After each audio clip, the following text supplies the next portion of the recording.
Nyarlathotep by H.P. Lovecraft. Nyarlathotep, the crawling chaos, I am the last, I will tell the audient void. I do not recall distinctly when it began, but it was months ago. The general tension was horrible. To a season of political and social upheaval was added a strange and brooding apprehension of hideous physical danger, a danger widespread and all-embracing, such a danger as may be imagined only in the most terrible phantasms of the night. I recall that the people went about with pale and worried faces, and whispered warnings and prophecies which no one dared consciously repeat or acknowledge to himself that he had heard.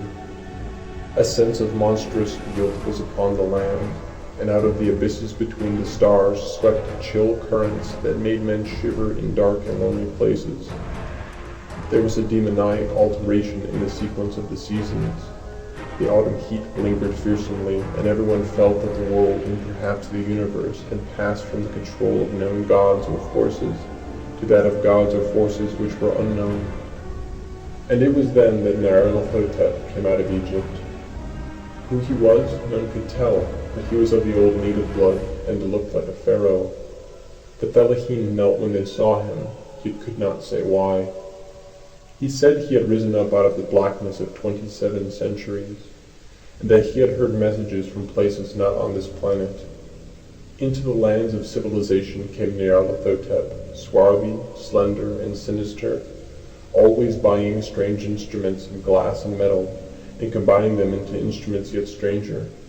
He spoke much of the sciences, of electricity and psychology, and gave exhibitions of power which sent his spectators away speechless, yet which swelled his fame to exceeding magnitude. Men advised one another to see Nyarlathotep, and shuddered.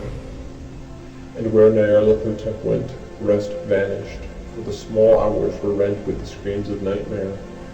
Never before had the screams of nightmare been such a public problem.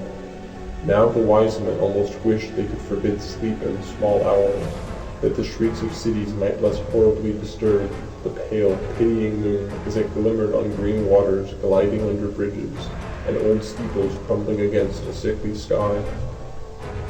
I remember when Nyarlathotep came to my city, the great, the old, the terrible city of unnumbered crimes. My friend had told me of him, and of the impelling fascination and allurement of his revelations, and I burned with eagerness to explore his uttermost mysteries. My friend said they were horrible and impressive beyond my most fevered imaginings, and what was thrown on the screen in the darkened room prophesied things none but Nyarlathotep dared prophesy, and in the sputter of his sparks there was taken from men that which had never been taken before, yet which showed only in the eyes. And I heard it hinted abroad that those who knew Nyarlathotep looked on sights which others saw not. It was in the hot autumn that I went through the night with the restless crowds to see Nyarlathotep, through the stifling night and up the endless stairs into the choking room. And shadowed on a screen, I saw hooded forms amidst ruins, and yellow evil faces peering from behind fallen monuments, and I saw the world battling against blackness, against the waves of destruction from ultimate space, whirling, churning, struggling around the dimming, cooling sun. Then the sparks played amazingly around the heads of the spectators, and hair stood up on end, while shadows more grotesque than I can tell came out and squatted on the heads. And when I, who was colder and more scientific than the rest, mumbled a trembling protest about imposture and static electricity, Nyarlathotep drove us all out, down the dizzy stairs into the damp, hot, deserted midnight streets. I screamed aloud that I was not afraid, that I could never be afraid, and others screamed with me for solace. We swore to one another that the city was exactly the same, and still alive. And when the electric lights began to fade, we cursed the company over and over again, and laughed at the queer faces we made. I believe we felt something coming down from the greenish moon, for when we began to depend on its light, we drifted into curious, involuntary marching formations, and seemed to know our destination, though we dared not think of them. Once we looked at the pavement and found the blocks loose and displaced by grass, with scarce a line of rusted metal to show where the tramways had run. And again we saw a tram car, long, windowless, dilapidated, and almost on its side. When we gazed around the horizon, we could not find the third tower by the river, and noticed that the silhouette of the second tower was ragged at the top. Then we split up into narrow columns, each of which seemed drawn in a different direction. One disappeared in a narrow alley to the left, leaving only the echo of a shocking moan.